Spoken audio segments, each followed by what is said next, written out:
Hello നമസ്കാരം. S1 ബികോമിലെ major ആയിട്ടുള്ള business management principles and application അതിന്റെ മൂന്നാമത്തെ സെഷനിലാണ് നമ്മൾ നിലകൊള്ളുന്നത്. ആദ്യത്തെ സെഷനിൽ ഫസ്റ്റ് മൊഡ്യൂൾ, രണ്ടാമത്തെ സെഷനിൽ സെക്കൻഡ് മൊഡ്യൂൾ നമ്മൾ ഡിസ്കസ് ചെയ്തു. ഈ ഒരു ക്ലാസ്സിൽ മൂന്നാമത്തെ മൊഡ്യൂളും ഏറ്റവും ഇമ്പോർട്ടന്റ് ആയ മൊഡ്യൂളാണ് ലീഡർഷിപ്പ് ആൻഡ് മോട്ടിവേഷൻ. ഒരുപാട് ചോദ്യങ്ങൾക്ക് സാധ്യതയുള്ള ഒരു മൊഡ്യൂൾ കൂടെയാണ്, നന്നായിട്ട് ശ്രദ്ധിക്കേണ്ട ഒരു ഭാഗമാണ് കേട്ടോ തേർഡ് മൊഡ്യൂൾ. ഇതിൽ 4 കോൺസെപ്റ്റുകളാണ് നമുക്ക് പഠിക്കാനുള്ളത്. ആദ്യം ലീഡർഷിപ്പിനെ കുറിച്ച് കുറച്ച് കാര്യങ്ങൾ, പിന്നെ കമ്മ്യൂണിക്കേഷനുമായി ബന്ധപ്പെട്ട കുറച്ച് ടോപ്പിക്കുകൾ, അടുത്തത് മോട്ടിവേഷനുമായി ബന്ധപ്പെട്ട കുറച്ച് കാര്യങ്ങൾ, ദെൻ നാലാമത് കൺട്രോളിങ്ങുമായി ബന്ധപ്പെട്ട വിഷയങ്ങൾ. ഇങ്ങനെ 4 സെഷൻ ആയിട്ടാണ് ഈ മൊഡ്യൂള് ഡീൽ ചെയ്തിട്ടുള്ളത്. ഒരുപാട് ചോദ്യങ്ങൾക്ക് സാധ്യതയുള്ള മൊഡ്യൂളും കൂടെയാണ്, അതുകൊണ്ട് നന്നായിട്ട് ശ്രദ്ധിക്കുക. എല്ലാവരും സജീവമായിട്ട് പഠനം തുടരാം കേട്ടോ. അപ്പൊ ആദ്യമായിട്ട് ലീഡർഷിപ്പിലേക്ക് നമ്മൾ പോവാണ്. എന്താണ് ലീഡർഷിപ്പ് നോക്കാം. Leadership is the process of influencing the behaviour of employees. അത് നിങ്ങൾ അണ്ടർലൈൻ ചെയ്തു വെക്കുക കേട്ടോ. നമ്മുടെ അണ്ടറിൽ വർക്ക് ചെയ്യുന്ന എംപ്ലോയീസിന്റെ ബിഹേവിയറിനെ ഇൻഫ്ലുവൻസ് ചെയ്യുക. ബിഹേവിയർ, അവരുടെ സ്വഭാവത്തെ തന്നെ അല്ലെങ്കിൽ അവരുടെ മൈൻഡിനെ തന്നെ ഇൻഫ്ലുവൻസ് ചെയ്യാൻ പറ്റുന്ന ഒരു ലീഡറുടെ കഴിവാണ് ലീഡർഷിപ്പ് എന്ന് പറയുന്നത്. ഫീച്ചേഴ്സ് ഓഫ് ലീഡർഷിപ്പ്: ഒന്ന്, ഇൻഫ്ലുവൻസ് അതേഴ്സ്. നമ്മൾ പറഞ്ഞു അല്ലെ, മറ്റുള്ളവരെ ഇൻഫ്ലുവൻസ് ചെയ്യാൻ ഒരു ലീഡർക്ക് സാധിക്കും. അതുപോലെ തന്നെ changing the behaviour of others. നമ്മുടെ ഫോളോവേഴ്സിന്റെ, ലീഡറിന്റെ താഴെ വരുന്ന ആളുകൾക്ക് ഫോളോവേഴ്സ് എന്നാ പറയാ കേട്ടോ, ആ ഫോളോവേഴ്സിന്റെ ബിഹേവിയറിനെ ഇൻഫ്ലുവൻസ് ചെയ്യാൻ ലീഡർക്ക് സാധിക്കും.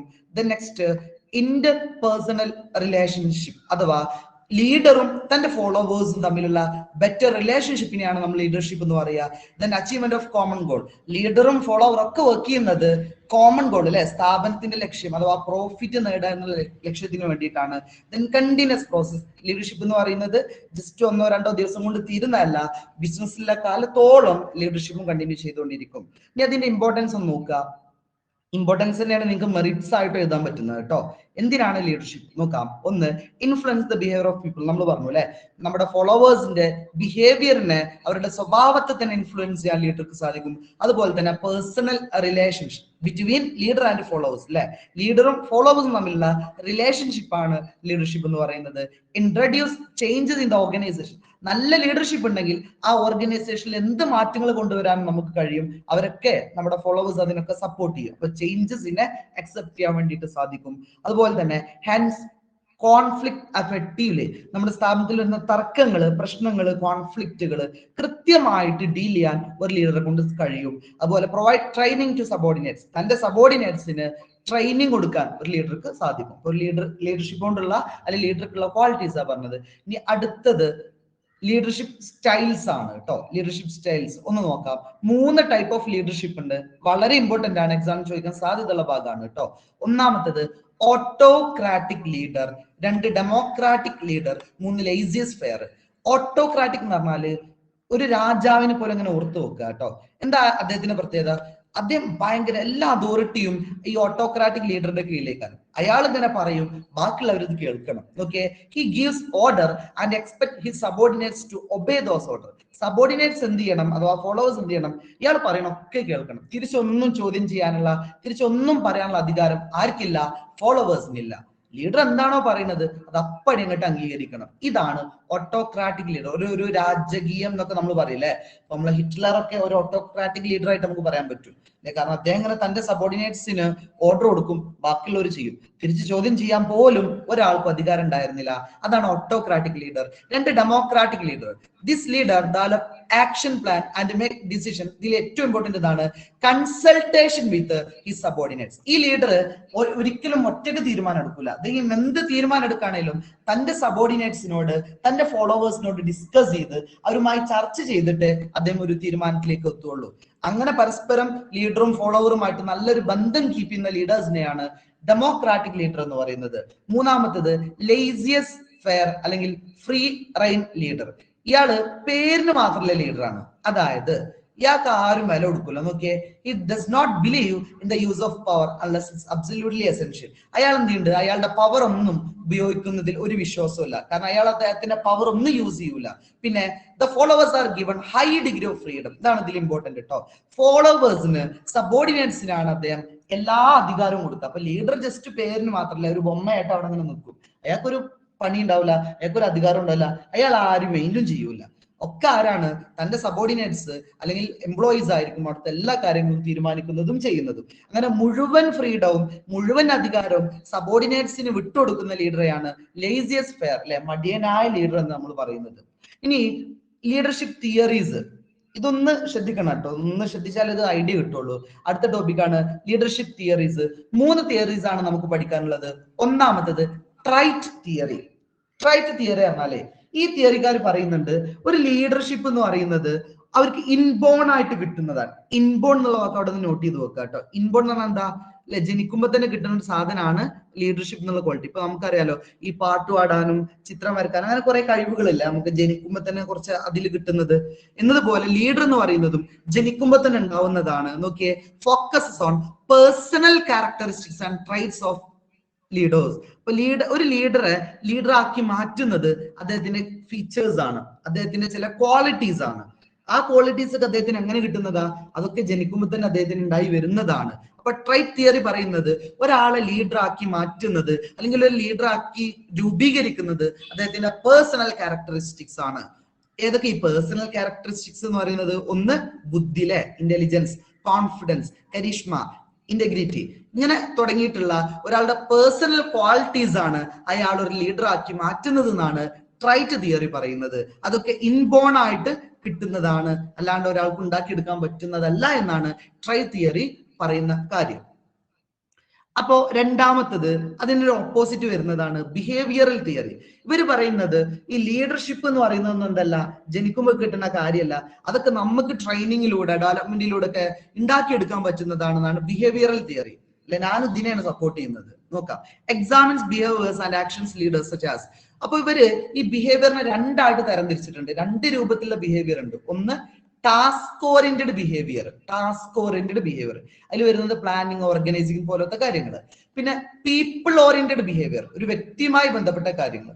അതിൽ കമ്മ്യൂണിക്കേറ്റിംഗ്, മോട്ടിവേറ്റിംഗ് എന്നുള്ള കാര്യങ്ങളൊക്കെയാണ് വരുന്നത്. അപ്പൊ ചുരുക്കി പറഞ്ഞ അവർ പറയാണ്, സജസ്റ്റ് ദാറ്റ് എഫക്റ്റീവ് ലീഡേഴ്സ്, ഇതാണ് നിങ്ങൾ ഇമ്പോർട്ടന്റ് ആയിട്ട് നോക്കിയേണ്ടത്, can be developed through training and experience. ഒരു ലീഡറും എന്തല്ല, ജനിക്കുമ്പോൾ തന്നെ ആ ഒരു ലീഡറായിട്ട് മാറുന്നില്ല, നല്ല ട്രെയിനിങ്ങും നല്ല എക്സ്പീരിയൻസിലൂടെയാണ് അവർ ലീഡറായിട്ട് മാറുന്നത്. അതാണ് ഇവരുടെ അഭിപ്രായം കേട്ടോ. ഓക്കെ, അപ്പൊ നല്ല ലീഡേഴ്സ് ആയിട്ട് മാറുന്നത് അവരുടെ ട്രെയിനിങ്ങും ഡെവലപ്മെന്റും കിട്ടിയിട്ട് അതിലൂടെ അവർ വളർന്നു വരുന്നതാണെന്നാണ് ഇവർ സജസ്റ്റ് ചെയ്യുന്നത്. Focuses on what leaders do rather than there traits or characteristics. അപ്പൊ ഇവർ പറയുന്നത് എന്താ, ലീഡർ എന്താണോ ചെയ്യുന്നത് അതിനനുസരിച്ചാണ് നല്ല ലീഡേഴ്സിന് നമ്മൾ ചൂസ് ചെയ്യുന്നത്. അല്ലാണ്ട് ഓല സ്വഭാവവും ഓല കാര്യങ്ങളൊന്നും നമ്മൾ നോക്കേണ്ട ആവശ്യമില്ല. അയാൾ എന്ത് ചെയ്യുന്നു, അയാൾ എങ്ങനെ പെർഫോം ചെയ്യുന്നു, അതാണ് ഒരു നല്ല ലീഡറെ വേർതിരിക്കുന്ന കാര്യം എന്നാണ് ഇവർ പറയുന്നത്. മൂന്നാമത്തത് കണ്ടിജൻസി തിയറി. ഇവിടെ പറയുന്നത് നോക്കാം, ഒരു ലീഡറെ ലീഡറാക്കി മാറ്റുന്നത് അല്ലെങ്കിൽ അയാളുടെ സ്വഭാവത്തൊക്കെ ഡിപ്പെൻഡ് ചെയ്യുന്നത് സിറ്റുവേഷൻസ് ആണ്. നോക്കിയേ, സിറ്റുവേഷൻസ്. അപ്പോ സാഹചര്യങ്ങൾക്കനുസരിച്ചാണ് ലീഡേഴ്സ് ഉണ്ടായിത്തീരുന്നതും ലീഡേഴ്സിന്റെ സ്വഭാവത്തിൽ മാറ്റം വരുന്നതൊക്കെ, അല്ലെ. അപ്പൊ ആരും എന്തല്ല ജനിക്കുമ്പോൾ തന്നെ ലീഡറായിട്ട് മാറി, അല്ലെ ഇവർ പറയുന്നത് ട്രെയിനിങ് ഡെവലപ്മെന്റ് ഒക്കെ കിട്ടിയിട്ടൊന്നല്ല ലീഡർ ആവുന്നത്, അവരുടെ സിറ്റുവേഷൻ ആണ് അവരെ ലീഡറാക്കി മാറ്റുന്നത്, അല്ലെ.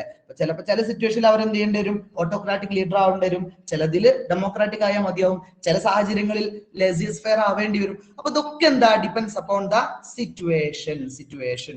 ആ സിറ്റുവേഷൻസ് അനുസരിച്ച് ഓരോ ലീഡർഷിപ്പ് സ്റ്റൈലിലും മാറ്റം ഉണ്ടാവുന്നതാണ് കണ്ടിജൻസി തിയറി പറയുന്നത്. ആ സിറ്റുവേഷൻ ഓർത്ത് വെക്കുക കേട്ടോ. Okay, emphasis on the importance of flexibility and adaptability in leadership. ഇപ്പൊ ഇവര് പറയുന്നത് അഡാപ്റ്റബിലിറ്റി എന്നുള്ളൊരു വാക്കുണ്ട്. അതായത് ഓരോ സാഹചര്യം വരുമ്പോൾ അതിനനുസരിച്ച് ലീഡർ ആക്ട് ചെയ്യണം, ആ സാഹചര്യങ്ങൾ അഡാപ്റ്റ് ചെയ്തിട്ട് മുന്നോട്ട് പോകണം.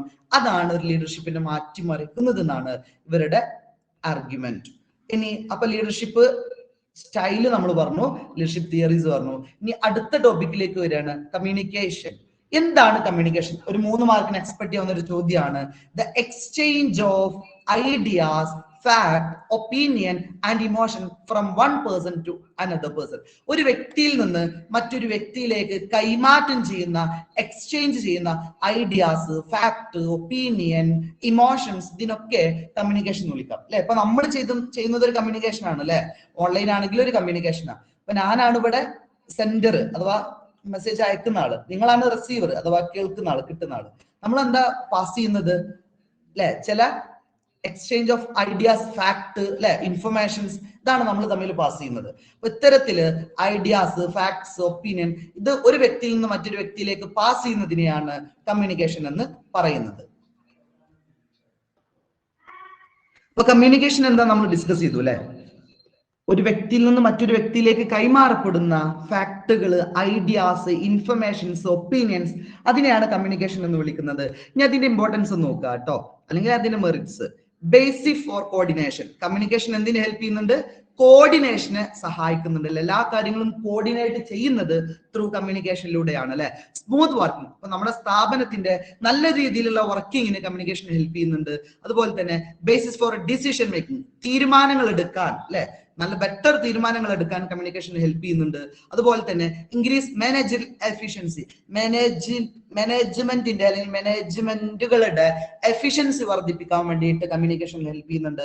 Then cooperation and industrial peace, നമ്മുടെ സ്ഥാപനത്തിനകത്ത് എംപ്ലോയീസും മാനേജ്മെന്റും തമ്മിലുള്ള ഒരു കോപ്പറേഷൻ ഉറപ്പുവരുത്താൻ, അതുപോലെ തന്നെ സ്ഥാപനത്തിന്റെ അകത്ത് ഒരു പീസ്, സമാധാനം കൊണ്ടുവരാനൊക്കെ കമ്മ്യൂണിക്കേഷൻ ഹെൽപ്പ് ചെയ്യുന്നുണ്ട്. ദെൻ എഫക്റ്റീവ് റിലേഷൻഷിപ്പ്, മാനേജ്മെന്റും അതുപോലെ തന്നെ ഫോളോവേഴ്സും അല്ലെങ്കിൽ സബോർഡിനേറ്റ്സും തമ്മിലുള്ള നല്ല റിലേഷൻഷിപ്പിനെ സഹായിക്കുന്നുണ്ട്.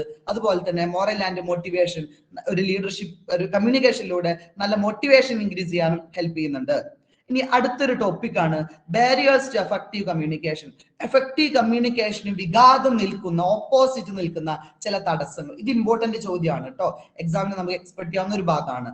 ബാരിയേഴ്സ് ടു എഫക്റ്റീവ് കമ്മ്യൂണിക്കേഷൻ, നല്ല കമ്മ്യൂണിക്കേഷന് ഓപ്പോസിറ്റ് നിൽക്കുന്ന, അതിന് വിഘാതം സൃഷ്ടിക്കുന്ന ചില തടസ്സങ്ങൾ എന്തൊക്കെയാണ്? ഒന്നാമത്തത് സെമാന്റിക് ബാരിയർ. സെമാന്റിക് എന്ന് പറഞ്ഞാൽ നോക്കാം, meaning of word and sentence. നമ്മൾ ഒരു കാര്യം നമ്മൾ ഒരു അർത്ഥത്തിൽ ഉദ്ദേശിച്ച് പറയൂ കേട്ടോ, പക്ഷെ അത് കേൾക്കുന്നവർ അതിനെ വേറെ ഒരു ഓപ്പോസിറ്റ് അർത്ഥത്തിലായിരിക്കും അത് സ്വീകരിക്കുക. അങ്ങനെ വാക്കില് അല്ലെങ്കിൽ വാക്കുകളുടെ അർത്ഥത്തിൽ വരുന്ന ബാരിയേഴ്സിനെയാണ് സെമാന്റിക് ബാരിയർ എന്ന് പറയുന്നത്. Meaning of words and sentences. അല്ലെ, ഇപ്പൊ ഒരു ഉദാഹരണം, ബാറ്റ് എന്നുള്ള ഒരു വാക്യം പറയാണ് അല്ലെ. അപ്പൊ ഞാൻ എന്റെ ക്ലാസ്സിലെ കുട്ടികളോട് പറയണം, നിങ്ങൾ ഒരു ബാറ്റ് വരയ്ക്കുന്നുള്ളത്. ബാറ്റ് എന്നതിന് രണ്ട് അർത്ഥമുണ്ട്. ഒന്ന് ക്രിക്കറ്റ് ബാറ്റ് എന്നുള്ള അർത്ഥമുണ്ട്, ഒന്ന് വവ്വാൽ എന്നുള്ള അർത്ഥമുണ്ട്. അപ്പൊ കുറെ ആളുകൾ എന്ത് ചെയ്തു? വവ്വാലിനെ വരച്ചു, ബാക്കി കുറെ ആളുകൾ ക്രിക്കറ്റ് ബാറ്റും വരച്ചു. ഇതെന്താ പ്രശ്നം അല്ലെ? ആ സെന്റൻസിന്റെ അല്ലെങ്കിൽ ആ വാക്കിന്റെ അർത്ഥത്തിൽ വരുന്ന പ്രശ്നങ്ങൾ, ബാരിയേഴ്സ്. ഇതാണ് സെമാന്റിക് ബാരിയേഴ്സ് എന്ന് പറയുന്നത്. നോക്കാം, people interpret the same message in different വേ. ഒരു സെയിം മെസ്സേജ്, നമ്മൾ പറയുന്ന ഒരു കാര്യം ഓരോരുത്തര് വ്യത്യസ്ത രൂപത്തിലായിരിക്കും അതിനെ മനസ്സിലാക്കുക. അങ്ങനെ വരുന്ന ബാരിയേഴ്സ് ആണ് സെമാന്റിക് ബാരിയർ എന്ന് പറയുന്നത്. രണ്ടാമത്തത് psychological barriers. Psychological barriers means emotional or psychological factors അല്ലെ. ഒരാളുടെ ഇമോഷണൽ അല്ലെങ്കിൽ സൈക്കോളജിക്കൽ ആയിട്ട് വരുന്ന പ്രശ്നങ്ങൾ. ഇപ്പൊ ഒരു ഉദാഹരണം അല്ലെ, നമുക്ക് നല്ല കോമഡി കേൾക്കുന്നത് ഇഷ്ടമാണ്, പക്ഷെ നമ്മൾ ഭയങ്കര സങ്കടപ്പെട്ട് നിൽക്കുന്ന സമയത്ത് ഒരാൾ കോമഡി പറഞ്ഞാലോ, അല്ലെങ്കിൽ നമുക്ക് പാട്ട് കേൾക്കുന്നത് ഇഷ്ടമാണ്, നമ്മൾ ദേഷ്യപ്പെട്ട് നിൽക്കുന്ന ഒരാൾ നമ്മളെടുത്ത് വന്ന് പാട്ടാടിയാലോ അല്ലെ, അപ്പൊ നമുക്ക് ആ ഒരു ഇഷ്ടം ഉണ്ടാവില്ല. കാരണം എന്താ? അപ്പൊ നമ്മുടെ ഇമോഷണൽ അല്ലെങ്കിൽ നമ്മുടെ സൈക്കോളജിക്കൽ ഫാക്ടേഴ്സ് അല്ലെങ്കിൽ നമ്മുടെ മൈൻഡ് എന്ന് പറയുന്നത് ആകെ ഡെസ്പാണ്. അപ്പൊ ഒരാളുടെ സൈക്കോളജിക്കൽ ഫാക്ടേഴ്സും അയാളുടെ കമ്മ്യൂണിക്കേഷൻ എഫക്ട് ചെയ്യുന്നുണ്ട്. ഓക്കെ, അപ്പൊ നമ്മൾ ഒരാളുടെ സംസാരിക്കുമ്പോൾ എന്ത് ചെയ്യണം? ആ സൈക്കോളജിക്കൽ ഫാക്ടേഴ്സും കൂടെ കൺസിഡർ ചെയ്യണം എന്നർത്ഥം. അടുത്തത് ഓർഗനൈസേഷണൽ ബാരിയേഴ്സ്. ഒരു സ്ഥാപനവുമായി ബന്ധപ്പെട്ട പ്രശ്നങ്ങൾ. അത് നോക്കുക, ഓർഗനൈസേഷണൽ സ്ട്രക്ചർ വിത്ത് സ്കാലാർ ചെയിൻ. അതായത് ഇങ്ങോട്ട് നോക്കി, ടോപ്പ് ലെവൽ, മിഡിൽ ലെവൽ, അങ്ങനെ ഒരുപാട് പേര് കമ്മ്യൂണിക്കേഷനിൽ ഉണ്ടെന്ന് വെച്ചോളി. ഒരു 5-6 ലെവലുകൾ അതിന് സ്കാലാർ ചെയിൻ നമ്മൾ പഠിച്ചിട്ടുണ്ട് അല്ലെ. അപ്പൊ ആദ്യം ഒന്നാമത്തെ ആള് രണ്ടാമത്തെ ആളോട് പറയും, 2 3-നോട് പറയും, 3 4-നോട് പറയും, 4 5-നോട് പറയും. അങ്ങനെ ഒരു 5-6 ആളുകളിലേക്ക് കൈമാറി വന്നാൽ ആ കമ്മ്യൂണിക്കേഷൻ ആകെ എന്താവും? താറുമാറാവും അല്ലെ. ആദ്യം പറഞ്ഞ ആള് ആവില്ല, അവസാനം പറഞ്ഞ ആളിലേക്ക് എത്തുമ്പോൾ അതങ്ങനെ മാറി വരും അല്ലെ. അപ്പൊ സ്കാലാർ ചെയിനിന്റെ എണ്ണം കൂടുന്നതിനനുസരിച്ച് അല്ലെങ്കിൽ ഓർഗനൈസേഷണൽ സ്ട്രക്ചർ കൂടുന്നതിനനുസരിച്ച് കമ്മ്യൂണിക്കേഷന് തടസ്സം വരാറുണ്ട്. അടുത്തത് പേഴ്സണൽ ബാരിയേഴ്സ്, അഥവാ ഒരു വ്യക്തിയുമായി ബന്ധപ്പെട്ട കാര്യങ്ങൾ അല്ലെ. ഒരു വ്യക്തിയുടെ ഒരാൾക്ക് സംസാരിക്കാൻ എന്തെങ്കിലും ബുദ്ധിമുട്ടുണ്ട്, അല്ലെങ്കിൽ ചെവി കേൾക്കാൻ എന്തെങ്കിലും പ്രശ്നമുണ്ട്. അപ്പൊ അങ്ങനെ സെന്റർ ആവട്ടെ റിസീവർ ആവട്ടെ, അവരുടെ പേഴ്സണൽ ഫാക്ടേഴ്സും ഇതുപോലെ തന്നെ കമ്മ്യൂണിക്കേഷന് വിഘാതം സൃഷ്ടിക്കാറുണ്ട്. 3 ആണ് ബാരിയേഴ്സ് ഓഫ് കമ്മ്യൂണിക്കേഷൻ. ഓക്കെ, അതൊന്ന് പഠിച്ചു വെക്കണം, ഇമ്പോർട്ടന്റ് ടേം ആണ് കേട്ടോ. ഇനി നെക്സ്റ്റ് നമുക്ക് പറയാനുള്ളത് strategies for overcoming barriers to communication. ഇപ്പൊ നമ്മള് കമ്മ്യൂണിക്കേഷന് തടസ്സം നിൽക്കുന്ന കുറെ കാര്യങ്ങൾ പറഞ്ഞില്ലേ, ഇതിനൊക്കെ ഓപ്പോസ് ചെയ്യാൻ വേണ്ടിയിട്ട് അല്ലെങ്കിൽ അതൊന്നും ഇല്ലാതാക്കാൻ വേണ്ടിയിട്ട് നമുക്ക് സ്വീകരിക്കാവുന്ന കുറെ കാര്യങ്ങൾ, അതിനെ തന്നെ ഇന്റർപേഴ്സണൽ സ്കില്ല് അല്ലെങ്കിൽ ഇന്റർപേഴ്സണൽ കമ്മ്യൂണിക്കേഷൻ സ്കില്ല് എന്ന് പറയും കേട്ടോ. അഥവാ നമ്മൾ മറ്റൊരാളുമായിട്ട് കമ്മ്യൂണിക്കേറ്റ് ചെയ്യുമ്പോൾ, മറ്റൊരാളുമായിട്ട് ഡീൽ ചെയ്യുമ്പോൾ ശ്രദ്ധിക്കേണ്ട കുറെ കാര്യങ്ങളുണ്ട്. അതാണ് അടുത്ത പോയിന്റ്. ഇത് ഇമ്പോർട്ടന്റ് ആണ് കേട്ടോ, ഇത് ചോദിക്കാൻ സാധ്യതയുള്ള ഒരു ഭാഗമാണ് കേട്ടോ. നമ്മൾ എന്ത് ചെയ്യണം? ആക്റ്റീവ് ലിസണിങ്, ഏറ്റവും നല്ല കേൾവിക്കാരായിട്ട് നമ്മൾ മാറണം. നമ്മൾ പറയുന്ന ആളാണെങ്കിൽ പോലും കൃത്യമായിട്ട് നമ്മുടെ ഓഡിയൻസ് എന്താണോ പറയുന്നത് അത് കൃത്യമായിട്ട് കേൾക്കാനുള്ള ഒരു മനസ്സ് നമുക്ക് ഉണ്ടാവണം. Pay attention, don't interpret. ഒരാൾ ഒരു കാര്യം പറയുമ്പോൾ നമ്മൾ അതിന്റെ അടി കയറിയിട്ട് സംസാരിക്കരുത്, കൃത്യമായിട്ട് അത് കേൾക്കുക എന്നുള്ള ഒരു ക്വാളിറ്റി നമുക്ക് ഉണ്ടായിരിക്കണം. അങ്ങനെ നമുക്ക് നല്ലൊരു കമ്മ്യൂണിക്കേഷനുമായിട്ട് മുന്നോട്ട് പോകാൻ പറ്റും. അടുത്തത് ക്ലിയർ ലാംഗ്വേജ്. നമ്മൾ ഏറ്റവും നല്ല, ഏറ്റവും സിമ്പിൾ ആയിട്ട് മറ്റുള്ളവർക്ക് മനസ്സിലാക്കാൻ പറ്റുന്ന രൂപത്തിലുള്ള ലാംഗ്വേജിൽ സംസാരിക്കണം. Use simple straight forward language, അല്ലെ? ഡബിൾ മീനിങ് ഒന്നുള്ള ലാംഗ്വേജ് അല്ല, ഒക്കെ നേരിട്ട് ഡയറക്റ്റ് പറയുന്ന രൂപത്തിൽ നമ്മൾ കമ്മ്യൂണിക്കേറ്റ് ചെയ്യണം. അതുപോലെ തന്നെ non verbal communication, be aware of body language and tone. നമ്മുടെ ബോഡി ലാംഗ്വേജ്, നോൺ വെർബൽ എന്ന് പറഞ്ഞാൽ നമ്മൾ വാക്കാലല്ലാണ്ട് പറയുന്ന കുറെ കാര്യങ്ങളില്ലേ, ഇപ്പൊ നമ്മുടെ ആക്ഷൻസ് അല്ലെങ്കിൽ നമ്മുടെ ഐ കോണ്ടാക്ട്, ഫേഷ്യൽ എക്സ്പ്രഷൻസ്, അല്ലെ? ഈ കാര്യങ്ങളൊക്കെ കൃത്യമായിട്ട് നമ്മൾ യൂസ് ചെയ്യണം. ഓക്കെ, എങ്കിൽ മാത്രമേ കമ്മ്യൂണിക്കേഷൻ കൃത്യമായിട്ട് മുന്നോട്ട് പോകാൻ പറ്റുള്ളൂ. അതിനാണ് നോൺ വെർബൽ കമ്മ്യൂണിക്കേഷൻ എന്ന് പറയുന്നത്, നമ്മുടെ വാക്കുകൊണ്ടല്ലാണ്ട് പറയുന്ന കാര്യങ്ങൾ കേട്ടോ. അതുപോലെ തന്നെ ഫീഡ്ബാക്ക് നോക്കാം. Encourage feedback and be open to it. ഇപ്പൊ നമ്മുടെ സംസാരത്തെ കുറിച്ച്, നമ്മുടെ കമ്മ്യൂണിക്കേഷനെ കുറിച്ച് നമ്മുടെ ഓഡിയൻസിൽ നിന്നും കൃത്യമായിട്ട് ഫീഡ്ബാക്ക് നമ്മൾ കളക്ട് ചെയ്യണം. ആ ഫീഡ്ബാക്കിലൂടെ ഇപ്പൊ ചിലപ്പോൾ കുറെ പോരായ്മകളും അവർ പറയും, അതൊക്കെ നമുക്ക് എന്ത് ചെയ്യണം? ഒന്നും കൂടെ എഡിറ്റ് ചെയ്തിട്ട് ഒന്നും കൂടെ ഉഷാറാക്കിയിട്ട് മുന്നോട്ട് പോകാൻ സഹായിക്കുന്നുണ്ട്. അപ്പൊ നമ്മൾ എന്ത് ചെയ്യണം? നമ്മുടെ ഓഡിയൻസിൽ നിന്നും കൃത്യമായിട്ട് ഫീഡ്ബാക്ക് വാങ്ങണം, അതിനനുസരിച്ച് വേണ്ട മാറ്റങ്ങൾ വരുത്തണം. Then empathy, try to understand others perspective. മറ്റുള്ളവരുടെ കണ്ണിനാലും കാണാൻ വേണ്ടിയിട്ട് നമ്മൾ ശ്രദ്ധിക്കണം. അതാണ് എംപതി എന്ന് പറയുന്നത്. നമ്മൾ നമ്മുടെ വ്യൂ പോയിന്റിൽ മാത്രമല്ല മറ്റുള്ളവരുടെ വ്യൂ പോയിന്റിലും കൂടെ ആലോചിച്ച് കാര്യങ്ങൾ കൈകാര്യം ചെയ്യണം, കാര്യങ്ങൾ കമ്മ്യൂണിക്കേറ്റ് ചെയ്യണം. ദെൻ യൂസ് ടെക്നോളജി, അല്ലെ? നമ്മളെ ഏറ്റവും മോഡേൺ ആയുള്ള ടെക്നോളജീസ് ഒക്കെ കമ്മ്യൂണിക്കേഷന് വേണ്ടി യൂസ് ചെയ്യണം. ഇപ്പൊ നമ്മളിതാ ചെയ്യുന്നത് ഒരു ടെക്നോളജിയാണ്, അല്ലെ? ഇപ്പൊ ഒരു ഓൺലൈൻ കമ്മ്യൂണിക്കേഷൻ എന്നുള്ള ഒരു ടെക്നോളജിയാണ് നമ്മൾ യൂസ് ചെയ്യുന്നത്. അപ്പൊ ഇത്തരത്തില് പുതിയ പുതിയ ടെക്നോളജീസ് ഒക്കെ നമ്മൾ കമ്മ്യൂണിക്കേഷന് വേണ്ടിയിട്ട് യൂസ് ചെയ്യണം. അതിലൂടെ നമുക്ക് നല്ലൊരു കമ്മ്യൂണിക്കേഷൻ ആയിട്ട് മാറ്റാൻ പറ്റും. അതുപോലെ cultural awareness, be sensitive to cultural differences. ഓരോ നാടുകൾക്കനുസരിച്ച്, അല്ലെ, ഓരോ ആളുകൾക്കനുസരിച്ചൊക്കെ കമ്മ്യൂണിക്കേഷനിലും അവരുടെ സംസാരത്തിലും അവരുടെ പെരുമാറ്റത്തിലൊക്കെ മാറ്റം ഉണ്ടാവും. അതിനെ കുറിച്ച് കൃത്യമായിട്ട് നമ്മൾ ബോധേഡാവണം, അല്ലെ? ഇപ്പൊ നമ്മളിവിടെ കേരളത്തിൽ നിന്ന് സംസാരിക്കാണ്, നിങ്ങൾ വേറെ ഏതെങ്കിലും നാട്ടിലേക്ക് പോയാൽ ഒരു പക്ഷേ ഈ രൂപത്തിലാവൂല അവിടുത്തെ കൾച്ചർ എന്ന് പറയുന്നത്, മാറ്റം ഉണ്ടാവും. അപ്പൊ ഓരോ നാട്ടിലേക്ക് പോകുമ്പോഴും ആ കൾച്ചറിനനുസരിച്ച് ആ കൾച്ചർ നമ്മൾ മനസ്സിലാക്കിയിട്ട് വേണം നമ്മളും ബിഹേവ് ചെയ്യാൻ. Then avoid assumptions. നമ്മള് ചില മുൻധാരണകള് ഒന്നും നമ്മൾ വെക്കരുത്, അതൊക്കെ നമ്മൾ ഒഴിവാക്കണം, അല്ലെ? നമ്മൾ വളരെ ഓപ്പൺ ആയിട്ട് സംസാരിക്കുക, അല്ലാണ്ട് മുൻകൂട്ടിയിട്ട് അയാൾ ഇങ്ങനെ ആയിരിക്കും ഇയാൾ ഇങ്ങനെ ആയിരിക്കും എന്ന് പറഞ്ഞിട്ടുള്ള ഒരു ധാരണ വെച്ചൊരിക്കലും നമ്മൾ കമ്മ്യൂണിക്കേറ്റ് ചെയ്യരുത്. അതൊരു ശരിയുള്ള കാര്യമല്ല. ഓക്കെ, അപ്പോ അതുപോലെ തന്നെ choose right medium, select the best medium for communication. നമ്മൾ ഒരാളായിട്ട് കമ്മ്യൂണിക്കേറ്റ് ചെയ്യുമ്പോൾ ഏറ്റവും അനുയോജ്യമായിട്ടുള്ള മീഡിയമാണ് നമ്മൾ യൂസ് ചെയ്യേണ്ടത്. ഇപ്പൊ നമ്മൾ യൂസ് ചെയ്യുന്ന എന്താ? മൊബൈൽ ഫോൺ, ലാപ്ടോപ്പ്, അല്ലെ? ഇത് വെച്ചിട്ടായിരിക്കും നിങ്ങൾ ക്ലാസ് എടുക്കുന്നത്, അതൊരു മീഡിയമാണ്. അപ്പൊ നമ്മൾ ഒരാളോട് കമ്മ്യൂണിക്കേറ്റ് ചെയ്യുമ്പോൾ അയാൾക്ക് അനുയോജ്യമായിട്ടുള്ള, അയാൾക്ക് ക്യാച്ച് ചെയ്യാൻ പറ്റുന്ന രൂപത്തിലുള്ള മീഡിയം വെച്ചിട്ടാവണം നമ്മൾ കമ്മ്യൂണിക്കേറ്റ് ചെയ്യേണ്ടത്. ബി ഓപ്പൺ മൈൻഡഡ്, നമ്മൾ നേരത്തെ പറഞ്ഞിട്ടുണ്ട്, അല്ലെ? എന്ത് കാര്യങ്ങൾക്കും വളരെ ഓപ്പൺ ആയിട്ട് നമ്മൾ കൃത്യമായിട്ട് അത് കേൾക്കാനും അത് കമ്മ്യൂണിക്കേറ്റ് ചെയ്യാനും സാധിക്കണം. അപ്പൊ ഇതാണ് കമ്മ്യൂണിക്കേഷനുമായി ബന്ധപ്പെട്ട കാര്യങ്ങൾ നമുക്ക് ഈ മൊഡ്യൂളിൽ ഡിസ്കസ് ചെയ്യാനുള്ളത്. അടുത്തൊരു ടോപ്പിക്കാണ് മോട്ടിവേഷൻ. ശ്രദ്ധിക്കുക കേട്ടോ. എന്താ motivation? Motivation means process of stimulating people to action.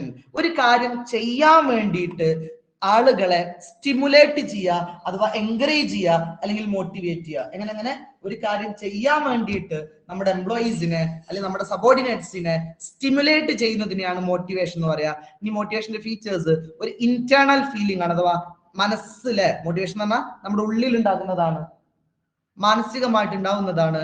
Produces goal directed behaviour, ഒരു ലക്ഷ്യം വെച്ചിട്ടായിരിക്കും നമ്മുടെ മോട്ടിവേഷൻ ഉണ്ടാകുന്നത്? കൃത്യമായിട്ടൊരു ലക്ഷ്യം നമ്മുടെ മുമ്പിൽ ഉണ്ടാവും. മോട്ടിവേഷൻ രണ്ട് രൂപത്തിലും വരാറുണ്ട്, പോസിറ്റീവ് മോട്ടിവേഷനും നെഗറ്റീവ് മോട്ടിവേഷനും. It is a complex process, വളരെ ടൈറ്റ് ആയിട്ടുള്ള ഒരു കാര്യമാണ്. കാരണം നമ്മൾ പറഞ്ഞു മനസ്സുമായിട്ട് കണക്റ്റഡ് ആണ്. അതുകൊണ്ട് തന്നെ ഈ മോട്ടിവേഷൻ എന്ന് പറയുന്നത് ഒരു കോംപ്ലക്സ് പ്രോസസ് ആയിട്ട് നമുക്ക് പറയാം. അടുത്തത് ഇമ്പോർട്ടൻസ് ഓഫ് മോട്ടിവേഷൻ, മോട്ടിവേഷന്റെ പ്രാധാന്യം നോക്കാം. Improve efficiency and performance level അല്ലെ.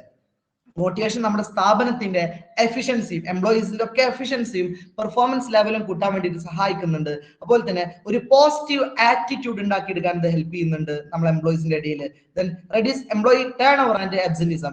എംപ്ലോയീസ് ഒക്കെ പിരിഞ്ഞു പോവുക അല്ലെ, അഥവാ നിർത്തി പോവുക, അതുപോലെ അവർ ആബ്സെന്റ് ആവുക, ഈ കാര്യങ്ങളൊന്നും നല്ല മോട്ടിവേഷൻ കിട്ടിയ എംപ്ലോയീസിലൂടെ ഉണ്ടാകുന്നില്ല.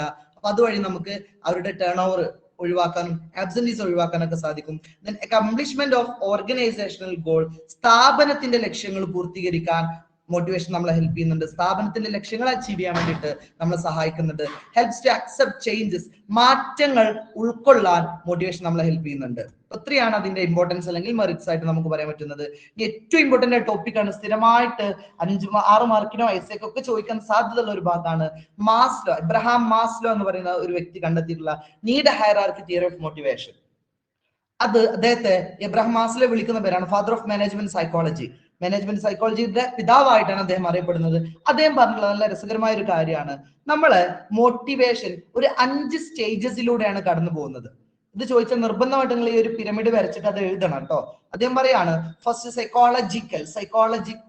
ഫിസിയോളജിക്കൽ എന്ന് പറയുന്ന ആദ്യത്തെ stage, 2 safety, 3 social, 4 esteem, 5 self actualization. അപ്പോ ഈ 5 നീഡ്സ് ആണ് ഒരു മനുഷ്യന് ഉണ്ടാവുന്നത് എന്ന് അദ്ദേഹം പറയുന്നത്. ആദ്യമായിട്ട് ഫിസിയോളജിക്കൽ നീഡ്സ് ആണ്, 2 safety needs, 3 social needs, 4 esteem needs, 5 self actualization. ഓരോന്ന് ജസ്റ്റ് എന്താന്ന് പറയാം കേട്ടോ. ഫസ്റ്റ് അദ്ദേഹം പറയാണ് ഒരാൾക്ക് ആദ്യമായിട്ട് ഉണ്ടാവേണ്ടത് ബേസിക് ഫിസിയോളജിയാണ്, സൈക്കോളജി അല്ല കേട്ടോ. ഫിസിയോളജിക്കൽ നീഡ്സ് ഒരാൾക്ക് ഉണ്ടാവേണ്ടത്, അതായത് ബേസിക് ആയിട്ട് ഒരാളുടെ ജീവൻ നിലനിർത്താൻ ആവശ്യമായിട്ടുള്ള നീഡ്സിനെയാണ് ബേസിക് നീഡ്സ് അല്ലെങ്കിൽ ഫിസിയോളജിക്കൽ നീഡ്സ് എന്ന് പറയുന്നത്. നോക്കിയേ, these are basic needs to an individual. ഒരു വ്യക്തിക്ക് അയാളുടെ ജീവൻ നിലനിർത്താൻ അത്യാവശ്യമായിട്ടുള്ള ഏറ്റവും ആദ്യമായിട്ട് വേണ്ട കാര്യങ്ങളെയാണ് ഫിസിയോളജിക്കൽ നീഡ്സ് എന്ന് പറയാ. ഇപ്പൊ ഫുഡ്, ക്ലോത്തിങ്, ഷെൽട്ടർ അല്ലെ, ഭക്ഷണം, അതുപോലെ തന്നെ നമ്മളെ വസ്ത്രം, പിന്നെ നമുക്ക് കിടക്കാൻ ഒരു ഇടം, ഇതൊക്കെ ബേസിക് നീഡ്സിന്റെ ഭാഗമായിട്ട് നമുക്ക് പറയാൻ പറ്റുന്നതാണ്. രണ്ടാമത്തേത്, അത് കിട്ടിയ ആള്, ഏത് നമ്മുടെ ബേസിക് നീഡ് അല്ലെങ്കിൽ ഫിസിയോളജിക്കൽ നീഡ്സ് കിട്ടിയ ആള് അടുത്ത സ്റ്റേജിലേക്ക് കയറി പോകും. ആ രണ്ടാമത്തെ സ്റ്റേജ് ആണ് സേഫ്റ്റി നീഡ്സ് അല്ലെങ്കിൽ സെക്യൂരിറ്റി നീഡ്സ് എന്ന് പറയുന്നത്. These are needs for safety and protection against hazards and dangers അല്ലെ. നമ്മുടെ മുമ്പിൽ വരുന്ന കുറെ ബുദ്ധിമുട്ടിൽ നിന്ന്, പ്രയാസങ്ങളിൽ നിന്നുള്ള ഒരു സംരക്ഷണം, ഒരു സേഫ്റ്റിക്കാണ് സേഫ്റ്റി നീഡ്സ് എന്ന് പറയാ. ഇതിൽ വരുന്നതാണ് ഇപ്പൊ നമ്മൾ ജോബ്, വരുമാനം അല്ലെ, നമ്മൾ വെഹിക്കിള്, ഇതൊക്കെ എന്താണ് ഒരു സേഫ്റ്റിയുടെ ഭാഗമായിട്ട് വരുന്നതല്ലേ. അപ്പോ അങ്ങനെ ഒരു സേഫ്റ്റി എന്നുള്ള ലക്ഷ്യത്തോടു കൂടി ഉണ്ടാകുന്ന നീഡ്സ് ആണ് രണ്ടാമത്തത്, സേഫ്റ്റി അല്ലെങ്കിൽ സെക്യൂരിറ്റി നീഡ്സ്. അപ്പൊ ഒന്നാമത്തെ നീഡ്സ് ഫുൾഫിൽ ചെയ്ത ആളുകളെ രണ്ടാമത്തെ സ്റ്റേജിലേക്ക് എത്തുള്ളൂ കേട്ടോ. ഇനി രണ്ടും ഫുൾഫിൽ ചെയ്താൽ അവർ മൂന്നാമത്തെ സ്റ്റേജിലേക്ക് പോകും. മൂന്നാമത്തെ സ്റ്റേജ് ആണ് അഫിലിയേഷൻ നീഡ് അല്ലെങ്കിൽ ബിലോങ്ങിങ് നീഡ്സ് എന്ന് പറയുന്നത്. അതിന് നമ്മൾ സിമ്പിൾ ആയിട്ട് പറഞ്ഞാൽ സോഷ്യൽ നീഡ്സ് എന്ന് പറയാം. അത് നിങ്ങൾ പഠിച്ചോളൂ കേട്ടോ. സോഷ്യൽ നീഡ്സ് എന്താ? Social needs, these are the needs four love and affection. പരസ്പര സ്നേഹം, സൗഹൃദം എന്നുള്ള കാര്യങ്ങളൊക്കെ ഉണ്ടാകുന്ന നീഡ്സ് ആണ് മൂന്നാമത്തെ സ്റ്റേജ് സോഷ്യൽ നീഡ്സ് എന്ന് പറയുന്നത്. അപ്പൊ അതിലുള്ള എക്സാമ്പിൾസ് നമുക്ക് ഫ്രണ്ട്ഷിപ്പ് അല്ലെ, അതുപോലെ തന്നെ മാരേജ്, ഫാമിലി, ഈ ഒരു കോൺസെപ്റ്റ് ഒക്കെ ഉണ്ടാകുന്നത് ഈ ഒരു മൂന്നാമത്തെ സ്റ്റേജിലാണ്. അപ്പൊ ആദ്യത്തെ 2 സ്റ്റേജും കിട്ടിയ ആളെ ഈ മൂന്നാമത്തെ സ്റ്റേജിലേക്ക് പോകുള്ളൂ കേട്ടോ.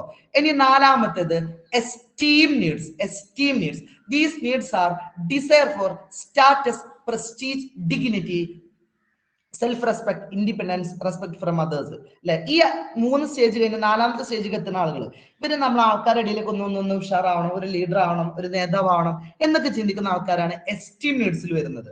ഇവരാണ് പിന്നീട് പഞ്ചായത്ത് പ്രസിഡന്റും വാർഡ് മെമ്പറും അതുപോലെ മന്ത്രിമാരും MLA-മാരും ഒക്കെ ആകുന്നത് ഈ എസ്റ്റീം നീഡ്സ് ഈ സ്റ്റേജിലുള്ള ആളുകളാണ്. ആദ്യത്തെ 3 സ്റ്റേജും കിട്ടിയ ആളുകളെ നാലാമത്തേക്ക് എത്തുള്ളൂ, അത് ഓർക്കണം. ഈ നീഡ്സ് നോക്കിയേ, ഇവർക്ക് ഉള്ള ആഗ്രഹം എന്താ? ഒരു സ്റ്റാറ്റസ് ഉണ്ടാവണം, ആളുകളുടെ ഇടയിൽ ഒരു പ്രസ്റ്റീജ് ഉണ്ടാവണം, ഒരു വില ഉണ്ടാവണം, ഒരു വാക്കുകളൊക്കെ നമ്മളൊന്ന് റെസ്പെക്ട് ചെയ്യണം. ഈ ഒരു ചിന്തയുള്ള ആളുകളെയാണ് നമ്മൾ എസ്റ്റീം നീഡ്സ് എന്ന് പറയുന്നത്. അതും ഫുൾഫിൽ ചെയ്ത ആളുകൾ അവസാന സ്റ്റേജിലെത്തും. ഒരു 99% ഈ സ്റ്റേജിലേക്ക് ആരും എത്തൂല കേട്ടോ. സെൽഫ് ആക്ച്വലൈസേഷൻ എന്ന് പറഞ്ഞാല് നോക്കിയേ, it is the need to maximize one's potential. ഒരാൾ എത്തേണ്ട അങ്ങേ അറ്റത്ത് നേടുക, അഥവാ ഇനി അപ്പുറത്തൊന്നും നേടാല്ല, എല്ലാം നേടി, എന്റെ ലൈഫിൽ 100% ഞാൻ നേടി എന്ന് പറയുന്ന ഒരു സ്റ്റേജ് ആണ് സെൽഫ് ആക്ച്വലൈസേഷൻ നീഡ്സ് എന്ന് പറയുന്നത്. ഇതാണ് ലാസ്റ്റ് 5ാമത്തെ സ്റ്റേജ് ആയിട്ട് മാസ്ലോ പറയുന്നത് കേട്ടോ. ഈ ഒരു 5 സ്റ്റേജസ് വെരി വെരി ഇമ്പോർട്ടന്റ് ആണ്, ഓർത്തു വെക്കുക. ഇനി നെക്സ്റ്റ് നമുക്ക് പറയാനുള്ളത് ഹെർസ്ബർഗ് എന്ന വ്യക്തി കണ്ടെത്തിയുള്ള 2 ഫാക്ടർ തിയറിയാണ്. ഇതൊക്കെ മോട്ടിവേഷൻ തിയറീസ് ആട്ടോ. നമ്മൾ പറഞ്ഞ മാസ്ലോയുടെ തിയറി മോട്ടിവേഷൻ തിയറി ആണ്. ഇനി നെക്സ്റ്റ് പറയുന്നത് ഹെർസ്ബർഗിന്റെ 2 ഫാക്ടർ തിയറി. അതിൽ ഈ 2 ഫാക്ടർ എന്നുണ്ടല്ലോ അല്ലെ, ഒന്ന് ഓർത്തു വെക്കട്ടെ. അദ്ദേഹം പറയാണ് നമ്മള് ഒരാളെ മോട്ടിവേറ്റ് ചെയ്യണമെങ്കിൽ അദ്ദേഹത്തിന്റെ 2 ഫാക്ടറുകൾ, 2 ഘടകങ്ങൾ നമ്മൾ കൺസിഡർ ചെയ്യണം. അതിന് അദ്ദേഹം പേര് കൊടുത്തത്, ഒന്നാമത്തത് മോട്ടിവേറ്റിംഗ് ഫാക്ടറും രണ്ടാമത്തത് ഹൈജീൻ ഫാക്ടറും. ഇത് രണ്ടും ഫുൾഫിൽ ചെയ്ത ആൾ മാത്രമേ എപ്പോഴും ഒരു മോട്ടിവേറ്റഡ് ആയിട്ടുണ്ടാവുള്ളൂ എന്ന്. അതിൽ അദ്ദേഹം പറഞ്ഞ മോട്ടിവേറ്റിംഗ് ഫാക്ടേഴ്സ് നോക്കുക, അച്ചീവ്മെന്റ് അല്ലെ, ഒരു കാര്യം നേടുക, റെക്കഗ്നിഷൻ, ആൾക്കാരുടെ ഇടയിൽ ഒരു അറിയപ്പെടുക, അല്ലെങ്കിൽ അദ്ദേഹത്തെ പ്രോത്സാഹിപ്പിക്കുക, അതുപോലെ the work it self, job advancement opportunity, അഥവാ ജോബിൽ വളരാനുള്ള സാഹചര്യങ്ങൾ, ഗ്രോത്ത് ഓപ്പർച്യൂണിറ്റീസ്, ഇതൊക്കെയാണ് മോട്ടിവേറ്റിംഗ് ഫാക്ടേഴ്സ്. ഇത് മുഴുവനും ഒരു എംപ്ലോയിക്ക് കൊടുക്കണം. പ്ലസ് അതോടൊപ്പം തന്നെ ഹൈജീൻ ഫാക്ടേഴ്സ് ആയിട്ടുള്ള റിലേഷൻഷിപ്പ് വിത്ത് പിയേഴ്സ്, ഒപ്പം വർക്ക് ചെയ്യുന്ന ആളുകളുമായിട്ടുള്ള നല്ല റിലേഷൻഷിപ്പ്, അതുപോലെ കമ്പനിയുടെ പോളിസീസ്, ഫിസിക്കൽ വർക്ക് സ്പേസ് ആണ് നമ്മൾ വർക്ക് ചെയ്യുന്ന സാഹചര്യം അല്ലെ, അവിടെ നല്ല ലൈറ്റിങ്ങും റെസ്റ്റ് റൂമും അതുപോലെ ബാത്റൂം കാര്യങ്ങളൊക്കെ, അതുപോലെ തന്നെ working conditions, salary, status, security, supervision, ഇതൊക്കെ ഹൈജീൻ ഫാക്ടേഴ്സ് ആയിട്ട് അദ്ദേഹം എണ്ണിയിട്ടുണ്ട്. അപ്പൊ ചുരുക്കി പറഞ്ഞാൽ ഒരു എംപ്ലോയിനെ മോട്ടിവേറ്റഡ് ആക്കണമെങ്കിൽ ഈ 2 ഫാക്ടേഴ്സും ഫുൾഫിൽ ചെയ്യണം എന്നാണ് ഹെർസ്ബർഗിന്റെ അഭിപ്രായം. അഥവാ മോട്ടിവേറ്റിംഗ് ഫാക്ടറും വേണം, അതുപോലെ ഹൈജീൻ ഫാക്ടേഴ്സും വേണം. ഇനി നോക്കാം, ഹെർസ്ബർഗ് തിയറി ഓൾസോ നോൺ ആസ്, ഇതിന്റെ മറ്റു പേരുകൾ കേട്ടോ, 2 factor theory, dual factor theory. കാരണം ഇതിലൊക്കെ 2 കാര്യങ്ങളുണ്ട് അല്ലെ, അതുകൊണ്ടാണ് 2 എന്ന മീനിങ് വരുന്ന ഈ പേരൊക്കെ അതിന് കൊടുത്തുള്ളത്. അതുപോലെ motivation hygiene theory, bi factorial theory എന്നൊക്കെ ഇതിന് പേരുണ്ട്. It states that people's performance at work depends on 2 factors, motivation and hygiene. നമ്മൾ പറഞ്ഞു ഈ 2 ഫാക്ടേഴ്സ് ഉണ്ടെങ്കിൽ മാത്രമേ ഒരു എംപ്ലോയി കൃത്യമായിട്ട് വർക്ക് ചെയ്യുള്ളൂ. അപ്പൊ 2 രൂപത്തിൽ നമ്മൾ എന്ത് ചെയ്യണം, അവരെ ഫോക്കസ് ചെയ്യണം, 2 രൂപത്തിൽ അവർക്ക് വളരാനുള്ള സാഹചര്യം ഒരുക്കി കൊടുക്കണം. ഇതാണ് ഹെർസ്ബർഗ് പറഞ്ഞുള്ള 2 ഫാക്ടർ തിയറി. ഇനി അടുത്ത മോട്ടിവേഷൻ നമ്മൾ 2 പഠിച്ചു കേട്ടോ. ഒന്ന് മാസ്ലോയുടെ നീഡ് ഹൈറാർക്കി തിയറി പഠിച്ചു, 2 ഹെർസ്ബർഗിന്റെ 2 ഫാക്ടർ തിയറി പഠിച്ചു. ഇനി മൂന്നാമത് മെഗ്രിഗർ അല്ലെങ്കിൽ എംസിഗ്രിഗറിന്റെ theory of X and theory of Y. McGregor പറഞ്ഞിട്ടുള്ള 2 തിയറി എക്സും തിയറി വൈ. ഇത് നല്ല രസമുള്ള ഒരു കാര്യമാണ് കേട്ടോ. അദ്ദേഹം പറയാണ് 2 ടൈപ്പ് ഓഫ് മാനേജേഴ്സ് നമ്മുടെ സ്ഥാപനത്തിൽ ഉണ്ടാവും. ഒന്നാമത്തെ ആളെ പേര് എക്സ്, രണ്ടാമത്തെ ആളെ പേര് വൈ. അതിന് നോക്കിയേ, എക്സ് ഒരു നെഗറ്റീവ് സെൻസ് ഉള്ള ആളാട്ടോ, ഒരു നെഗറ്റീവ്ലി തിങ്ക് ചെയ്യുന്ന ആളാണ് എക്സ്. ഇയാൾ നോക്കാം, എംപ്ലോയീസ് ഡിസ്ലൈക്ക് വർക്ക്. അയാൾ എപ്പോഴും ഇങ്ങനെയാണ് ആലോചിക്കുക, എംപ്ലോയീസ് ആരും വർക്ക് ചെയ്യാൻ ഇഷ്ടപ്പെടുന്ന ആൾക്കാരല്ല, അവർ വർക്കുകളെ ഇഷ്ടപ്പെടാതിരിക്കുന്ന, ഡിസ്ലൈക്ക് ചെയ്യുന്ന ആളുകളാണ്. അതുകൊണ്ട് തന്നെ അവോയ്ഡ് റെസ്പോൺസിബിലിറ്റി, അവർക്ക് എന്ത് ജോലി കൊടുത്താലും അതൊന്നും അവർ സ്വീകരിക്കൂല, അതൊക്കെ അവർ ഒഴിവാക്കും. Emphasis on continuous monitoring and supervision. അതുകൊണ്ട് തന്നെ എംപ്ലോയീസിനെ നിരന്തരമായിട്ട് നമ്മൾ മോണിറ്റർ ചെയ്യണം, നിരന്തരമായിട്ട് നമ്മൾ സൂപ്പർവിഷൻ ചെയ്യണം. എപ്പോഴും അവരെ നോക്കിയാൽ മാത്രമേ അവർ കൃത്യമായിട്ട് വർക്ക് ചെയ്യുള്ളൂ. കറക്റ്റ് മോണിറ്ററിങ്ങും സൂപ്പർവിഷനും കൊടുത്താൽ മാത്രമേ അവർ വർക്ക് ചെയ്യുള്ളൂ. അതുകൊണ്ട് തന്നെ റിവാർഡ് ഓർ പണിഷ്മെന്റ്, ഇത് 2ഉം കൊടുക്കണം. റിവാർഡ് പറഞ്ഞാൽ എന്താ, നന്നായിട്ട് വർക്ക് ചെയ്യുന്ന എംപ്ലോയീസിന് സ്പെഷ്യൽ റിവാർഡുകൾ കൊടുക്കുക, സെയിം ടൈം വർക്ക് ചെയ്യാത്ത ആളുകൾക്ക് പണിഷ്മെന്റും കൊടുത്തിരിക്കണം. ഇത് 2 കൊടുത്താൽ മാത്രമേ എംപ്ലോയീസ് കൃത്യമായിട്ട് വർക്ക് ചെയ്യുള്ളൂ എന്നാണ് നമ്മുടെ മെഗ്രിഗറിന്റെ അഭിപ്രായം. അപ്പൊ റിവാർഡ് അതുപോലെ തന്നെ പണിഷ്മെന്റ്, ഈ 2 കാര്യം ബാലൻസ് ചെയ്ത് കൊണ്ടുപോകണം എന്നാണ് അദ്ദേഹം പറഞ്ഞിട്ടുള്ളത്.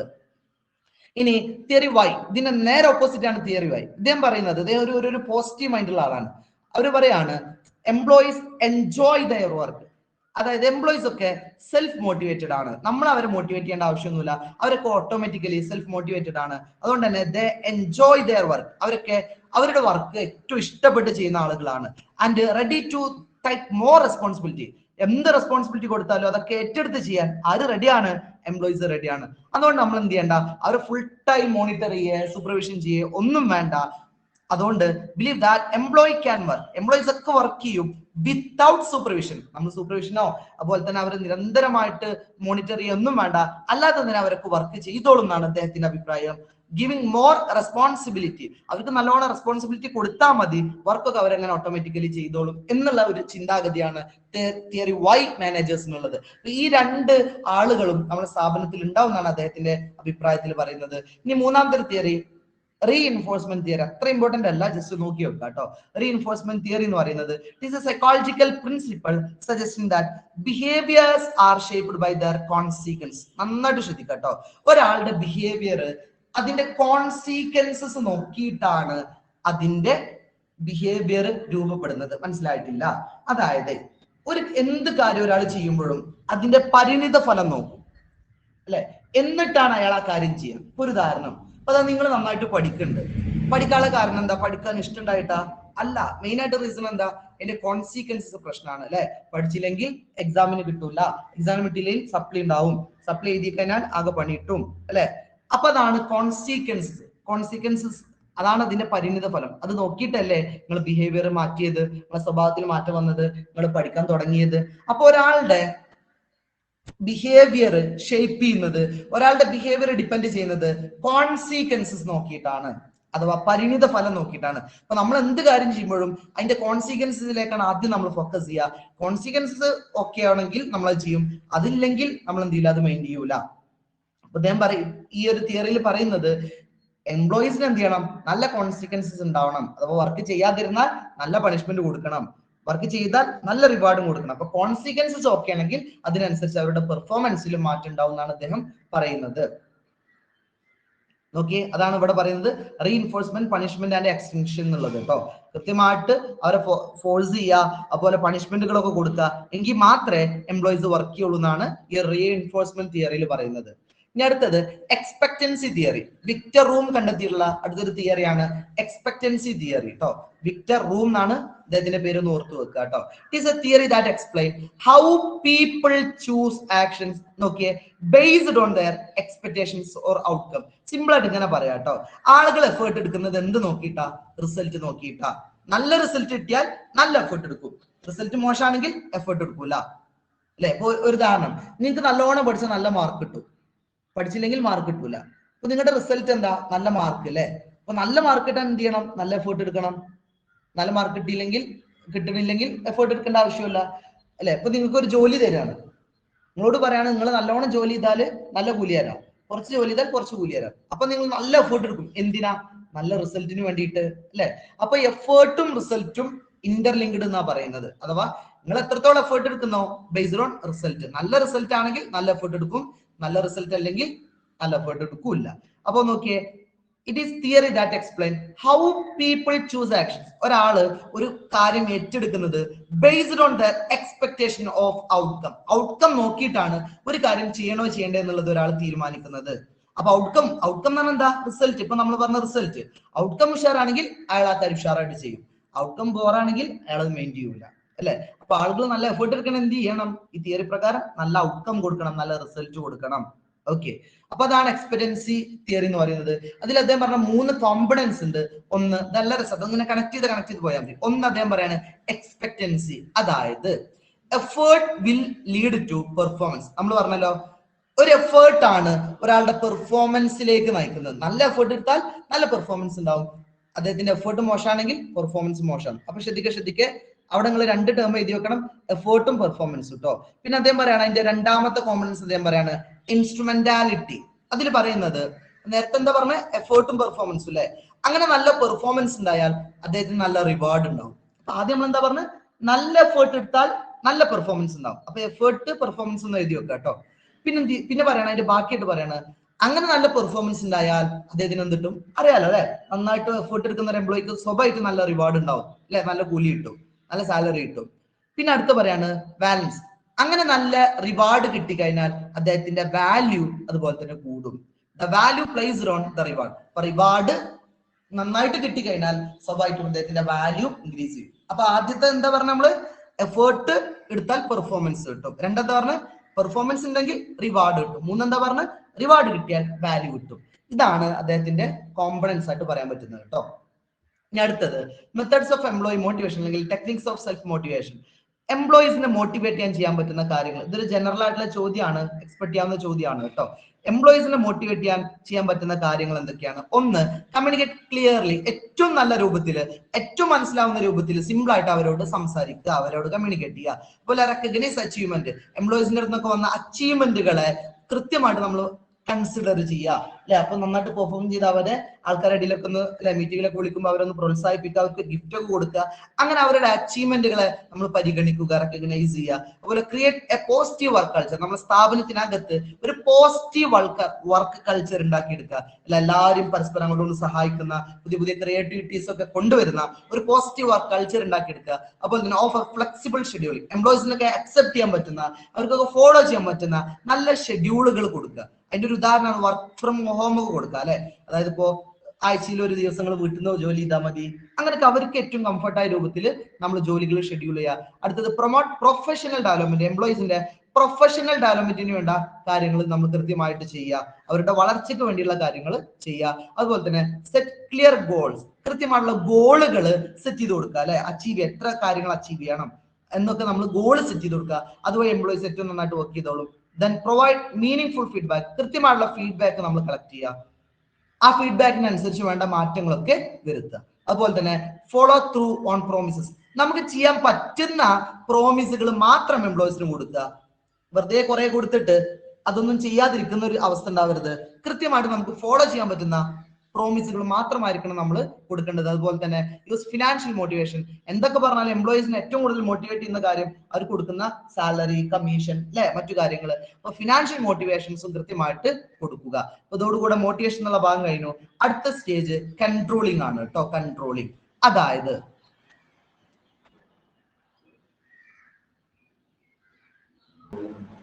അപ്പൊ നമുക്ക് കൺട്രോളിങ്ങിനെ കുറിച്ച് പറയാം. അടുത്തൊരു ടോപ്പിക്കാണ് കൺട്രോളിങ്. അതില് ഒരു കാര്യം നമ്മൾ ഒരു എക്സാമ്പിൾ വെച്ചിട്ട് നമുക്ക് ഡിസ്കസ് ചെയ്യാം. അപ്പൊ നിങ്ങൾ ഒരു ബിസിനസ് നടത്താണ്. അടുത്ത വർഷം ബിസിനസ്സില് പ്രോഫിറ്റ് നിങ്ങൾ എക്സ്പെക്ട് ചെയ്യുന്നത് 10 lakh ആണ്. സപ്പോസ് 10 ലക്ഷം രൂപ നിങ്ങൾ എക്സ്പെക്ട് ചെയ്യുന്നുണ്ട്. അപ്പൊ നിങ്ങൾ പ്ലാൻ ചെയ്തു അടുത്ത വർഷം നമുക്കൊരു 10 ലക്ഷം രൂപ പ്രോഫിറ്റ് വേണം എന്നുള്ളത്. അങ്ങനെ നിങ്ങൾ അതിനു വേണ്ട കാര്യങ്ങളൊക്കെ ചെയ്ത് ആക്ച്വൽ ആയിട്ട് നിങ്ങൾക്ക് കിട്ടിയുള്ള പ്രോഫിറ്റ് ഒരു 8 ലക്ഷമാണ്. അപ്പൊ എത്രയാണ് അതിന്റെ ഡീവിയേഷൻ നോക്കിയാൽ, നിങ്ങൾ പ്ലാൻ ചെയ്തത്, നിങ്ങൾ സ്റ്റാൻഡേർഡ് വെച്ചത് എത്രയായിരുന്നു? 10 ലക്ഷമായിരുന്നു. പക്ഷെ ആക്ച്വലി നിങ്ങൾക്ക് കിട്ടിയത് എത്ര? 8 ലക്ഷമാണ് അല്ലെ. അപ്പൊ എത്ര ഡീവിയേഷൻ വന്ന്, മാറ്റം വന്ന് എത്ര? 2 ലക്ഷം അല്ലേ. അപ്പൊ ആ മാറ്റം കണ്ടെത്തി പിന്നെ നിങ്ങൾ എന്ത് ചെയ്തു? അത് റെക്ടിഫൈ ചെയ്തു. എന്തുകൊണ്ട് ഇങ്ങനെ ഒരു 2 ലക്ഷം വന്നു, അതിനെ കുറിച്ച് നിങ്ങൾ പഠിച്ച് അത് ഇല്ലാണ്ടാക്കാനുള്ള കാര്യങ്ങൾ നിങ്ങൾ ചെയ്തു. ക്ലിയർ അല്ലേ? ആ ഒരു കാര്യം ഓർത്ത് നോക്കിയേ. അത് നമ്മൾ സ്റ്റാൻഡേർഡ് വെച്ചു അല്ലെ, 10 ലക്ഷം എന്ന് വെച്ചു. രണ്ടാമത്തെ സ്റ്റേജ് ആയിട്ട് നമ്മൾ ആക്ച്വൽ എന്തായി, എത്ര കിട്ടി എന്നുള്ളത് മെഷർ ചെയ്തു. മൂന്നാമത്തെ സ്റ്റേജ് ആ സ്റ്റാൻഡേർഡും ആക്ച്വലും തമ്മിൽ കമ്പയർ ചെയ്തു. അപ്പൊ നമുക്ക് ഡീവിയേഷൻ കിട്ടി അല്ലെ, ഡീവിയേഷൻ കിട്ടി. എന്നിട്ട് എന്ത് ചെയ്തു? അത് റെക്ടിഫൈ ചെയ്തു, അത് ക്ലിയർ ചെയ്തു. ഇതാണ് കൺട്രോളിംഗ് എന്ന് പറയുന്നത്. നോക്കിയേ, it deals with measurement and correction of the performance of persons against the predetermined standard. അപ്പോ പ്രീഡിറ്റർമിൻഡ് സ്റ്റാൻഡേർഡ് പറഞ്ഞാൽ നമ്മൾ ആദ്യം പറഞ്ഞ മുൻകൂട്ടി നമ്മൾ ആദ്യം വെച്ചിട്ടുള്ള സ്റ്റാൻഡേർഡും ആക്ച്വൽ പെർഫോമൻസും. അതാണ് പെർഫോമൻസ് മീൻസ് ആക്ച്വൽ പെർഫോമൻസ്. ഇത് രണ്ടും തമ്മിൽ കമ്പയർ ചെയ്യുന്നതിനെയാണ് കൺട്രോളിംഗ് എന്ന് പറയുന്നത്. ക്ലിയർ? ഓക്കെ. അടുത്തത് സ്റ്റെപ്സ് ഇൻ കൺട്രോളിംഗ്. ഇനി വാട്ട് ഈസ് കൺട്രോളിംഗ് ചോദിച്ചാൽ നിങ്ങൾക്ക് ഈ സ്റ്റെപ്പ് വെച്ചിട്ടും പറയാം കേട്ടോ. നമ്മൾ പറഞ്ഞില്ലേ, ആദ്യത്തെ സ്റ്റെപ്പ് എന്താണ്? എസ്റ്റാബ്ലിഷ്മെന്റ് ഓഫ് സ്റ്റാൻഡേർഡ് അഥവാ സെറ്റിംഗ് സ്റ്റാൻഡേർഡ്. സ്റ്റാൻഡേർഡ് നമ്മൾ സെറ്റ് ചെയ്തു. രണ്ടാമത്തെ stage measurement of actual performance. അവിടെ വേണമെങ്കിൽ ആക്ച്വൽ കൂടെ ആഡ് ചെയ്ത് കൊടുക്കുക കേട്ടോ. ആക്ച്വൽ പെർഫോമൻസ് നമ്മൾ മെഷർ ചെയ്തു. ക്ലിയർ? അപ്പൊ ആദ്യം സ്റ്റാൻഡേർഡ് സെറ്റ് ചെയ്തു, രണ്ടാമത്തെ സ്റ്റേജിൽ ആക്ച്വൽ പെർഫോമൻസ് മെഷർ ചെയ്തു. മൂന്നാമത്തെ നോക്കിയേ, നമ്മൾ ഓൾറെഡി പറഞ്ഞിട്ടുണ്ട്, comparing actual performance with standard അല്ലെ. ഈ ആക്ച്വലും സ്റ്റാൻഡേർഡും തമ്മിൽ കമ്പാരിസൺ നടത്തി, കമ്പയർ ചെയ്തു. അപ്പൊ നമുക്ക് ചില ഡീവിയേഷൻസ് ഒക്കെ കിട്ടിയില്ലേ, അതിനെ ഇല്ലാണ്ടാക്കാൻ വേണ്ടിയിട്ട് ടേക്കിംഗ് കറക്റ്റീവ് ആക്ഷൻസ്, അത് ഇല്ലാണ്ടാക്കാൻ വേണ്ടിയുള്ള കാര്യങ്ങൾ നമ്മൾ ചെയ്തു, കറക്റ്റീവ് ആക്ഷൻസ് എടുത്തു. ക്ലിയർ? ഇതാണ് കൺട്രോളിങ്ങിന്റെ പ്രോസസ്സ്. ഇമ്പോർട്ടന്റ് ആണ്, ഓർത്തു വെക്കുക കേട്ടോ. അടുത്തൊരു ടോപ്പിക് കൂടെ നമുക്ക് പറയാനുണ്ട്. MBE, management by exception. Exception അതായത് ഏറ്റവും ഇമ്പോർട്ടന്റ് ആയ കാര്യങ്ങൾ മാത്രം ടോപ്പ് ലെവൽ മാനേജ്മെന്റിന്റെ അടുത്തേക്ക് വിട്ടാൽ മതി. ബാക്കിയൊക്കെ ആര് ഡീൽ ചെയ്യണം? മിഡിൽ ലെവലും ലോവർ ലെവലും ഡീൽ ചെയ്യണം. ഇതാണ് മാനേജ്മെന്റ് ബൈ എക്സെപ്ഷൻ എന്ന് പറയുന്നത്. ഞാൻ സിമ്പിൾ ആയിട്ട് മനസ്സിലാക്കി ഒരു ഉദാഹരണം പറഞ്ഞുതരാം. ഇപ്പൊ നമ്മളെ കോളേജിലെ പ്രിൻസിപ്പൾ ഉണ്ട് അല്ലെ. ഈ പ്രിൻസിപ്പളോട് എല്ലാ കാര്യങ്ങളും, എല്ലാ കുട്ടികളും പ്രിൻസിപ്പളെ മീറ്റ് ചെയ്യണം. നിങ്ങൾ ആലോചിച്ച് നോക്കിയേ, നാളെ വരുന്നില്ല എന്ന് പറയാൻ, പുസ്തകം കൊണ്ടുവന്നിട്ടില്ല എന്ന് പറയാന്, നാളെ ആബ്സെന്റ് ആന്ന് പറയാന്, ഒരു പേന വാങ്ങിക്കണം എന്ന് പറയാൻ, എല്ലാത്തിനും ഒരാൾ പ്രിൻസിപ്പളെ പോയിട്ട് കാണാനെങ്കിൽ എന്തൊക്കെ അവസ്ഥ അല്ലെ. അദ്ദേഹത്തിന് അത് ഡീൽ ചെയ്യാൻ കഴിയൂല, ഉറപ്പല്ലേ. എന്നതുപോലെ എല്ലാ കാര്യവും നമ്മൾ ടോപ്പ് ലെവൽ മാനേജ്മെന്റിന്റെ തലയിൽ ഇട്ട് കൊടുത്താൽ അവർക്ക് അത് മാനേജ് ചെയ്യാൻ ബുദ്ധിമുട്ടാണ്. അപ്പൊ എന്ത് ചെയ്യുക, എക്സെപ്ഷണൽ മാറ്റേഴ്സ്, എക്സെപ്ഷൻ എന്ന് പറഞ്ഞാൽ അത്ര ഇമ്പോർട്ടന്റ് ആയ കാര്യങ്ങൾ കേട്ടോ, അത്ര ഇമ്പോർട്ടന്റ് ആയ കാര്യങ്ങൾ അത് മാത്രം ടോപ്പ് ലെവൽ മാനേജ്മെന്റിന്റെ അരികിലേക്ക് വരിക. ബാക്കി മുഴുവനും മിഡിൽ ലെവൽ മാനേജ്മെന്റും ലോവർ ലെവൽ മാനേജ്മെന്റും ഡീൽ ചെയ്യുക. ഈ ഒരു സിസ്റ്റത്തെയാണ് MBE, മാനേജ്മെന്റ് ബൈ എക്സെപ്ഷൻ എന്ന് പറയുന്നത്. നോക്കിയേ, management by exception is policy where in only exceptional matters. Exceptional means important matters കേട്ടോ, അഥവാ സിഗ്നിഫിക്കന്റ് ഡീവിയേഷൻ, അല്ലെങ്കിൽ എന്ത് ചെയ്യണം, ഏറ്റവും വലിയ deviations, significant deviations of actual performance from the planned performance is brought to the notice of top level. അത് മാത്രം. അപ്പൊ രണ്ട് കാര്യം പറഞ്ഞു, ഒന്ന് എക്സെപ്ഷണൽ മാറ്റേഴ്സ് അഥവാ വെരി ഇമ്പോർട്ടന്റ് മാറ്റേഴ്സ്, അല്ലെങ്കിൽ വലിയ ഡീവിയേഷൻസ്. ഇപ്പൊ നമ്മൾ 10 ലക്ഷം 8 ലക്ഷം പറഞ്ഞിട്ട് 2 ലക്ഷം കിട്ടിയില്ലേ, അത് വലിയൊരു ഡീവിയേഷനാ അല്ലെ. സപ്പോസ് ഒരു 1000 റുപ്യ ഡീവിയേഷൻ വന്നു എന്ന് വെച്ചോളി, നമ്മൾ 10 ലക്ഷം പ്ലാൻ ചെയ്തിരുന്നു, 9,99,000 കിട്ടി, ആകെ 1000 റുപ്യ ഡീവിയേഷനേ ഉള്ളൂ. അതൊന്നും ഞാൻ ആരോട് പോയി പറയണ്ട, ടോപ്പ് ലെവൽ മാനേജ്മെന്റിനോട് പോയി പറയണ്ട അല്ലെ. വലിയ ഡീവിയേഷൻസ്, അതുപോലെ വലിയ ഇമ്പോർട്ടന്റ് ആയിട്ടുള്ള കാര്യങ്ങൾ, അത് മാത്രം ടോപ്പ് ലെവൽ മാനേജ്മെന്റിന്റെ നോട്ടീസ് അല്ലെ അവരുടെ മുൻപേ കൊണ്ടുവരിക. ബാക്കിയൊക്കെ നോക്കിയേ, ലീവിങ് ഓൾ ഇൻസിഗ്നിഫിക്കന്റ് അല്ലെ, സിഗ്നിഫിക്കന്റ് അല്ലാത്ത, ഇമ്പോർട്ടന്റ് അല്ലാത്ത, ഇൻസിഗ്നിഫിക്കന്റ് മീൻസ് ഇമ്പോർട്ടന്റ് അല്ലാത്ത matters to be handled by middle and lower level manage. അത് ആരെ ഹാൻഡിൽ ചെയ്യുക, മിഡിൽ ലെവലും ലോവർ ലെവലും ഹാൻഡിൽ ചെയ്യുക. ഏറ്റവും ഇമ്പോർട്ടന്റ് ആയ കാര്യങ്ങൾ മാത്രമേ ആരെടുത്ത് വരാൻ പറ്റുള്ളൂ, ടോപ്പ് ലെവൽ മാനേജ്മെന്റിന്റെ അടുത്ത് വരാൻ പറ്റുള്ളൂ. എന്നാ എന്താ മെച്ചം അല്ലെ, അവർക്ക് എപ്പോഴും സ്ഥാപനത്തിന്റെ വളർച്ചയ്ക്ക് വേണ്ടിയിട്ട് കൂടുതൽ കോൺസെൻട്രേറ്റ് ചെയ്യാൻ പറ്റും. ഈ അല്ലറ ചില്ലറ കാര്യങ്ങളൊന്നും ഇടപെട്ട് വെറുതെ അവരുടെ സമയം കളയേണ്ട ആവശ്യമില്ല. അവർക്ക് ഏറ്റവും ഇമ്പോർട്ടന്റ് ആയ കാര്യങ്ങൾ മാത്രം ഫോക്കസ് ചെയ്തിട്ട് മുന്നോട്ട് പോകാൻ പറ്റും. ഇപ്പൊ 3 നമ്മുടെ തേർഡ് മൊഡ്യൂളിൽ ഡിസ്കസ് ചെയ്യാനുള്ള മാറ്റേഴ്സ്. ഓക്കെ, അപ്പൊ ഒരുപാട് ചോദ്യങ്ങൾക്ക് സാധ്യതയുള്ള മൊഡ്യൂളാണ്. എല്ലാവരും ഉഷാറായിട്ട് പഠിക്കുക. Okay, wish you all the best. അപ്പൊ ഇനി നെക്സ്റ്റ് ഒരു സെഷനിൽ നമുക്ക് 5th മൊഡ്യൂൾ ഡിസ്കസ് ചെയ്യാം. Thank you all.